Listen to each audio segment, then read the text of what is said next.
को बुलाते हैं।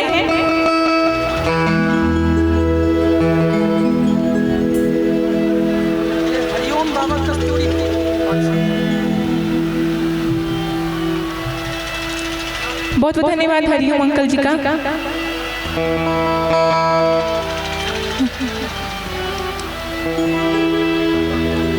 तो आइए माता रानी का एक पारंपरिक पचरा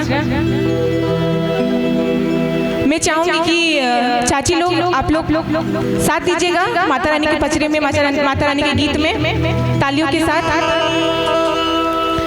हाँ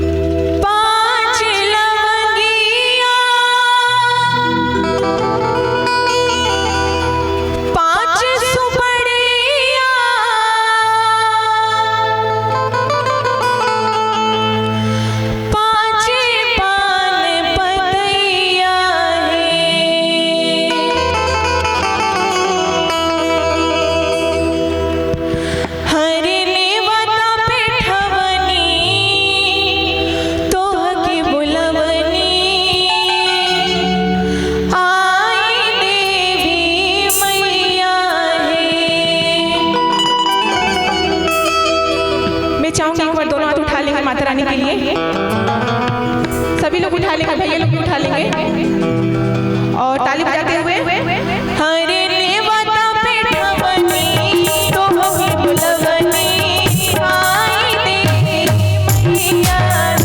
हरे नेवता पे ठवनी तो हमें बुलवनी आई साधु मैया।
नवरात्र आने से पहले हमारी माता बहनें लोग जो घर में तैयारियां करती हैं वो क्या करती हैं? गैया के गोबरा से हम होली भवानी आपन घरवाया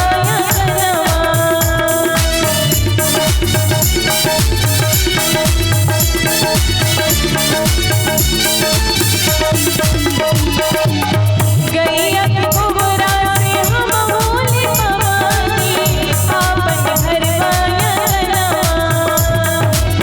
कल सब ठवनी मैया पुरवानी घर में चौका चंदनवा जगमग जगमग दिया न जलवानी लाई घिउआ गैया जगमग जगमग दिया न जलवानी लाई घिउआ गैया। हरे देवता पे ठवनी तो हमें बुलवनी आई देवी मैया। हरे देवता पे ठवनी तो हमें बुलवनी आई साधु मैया।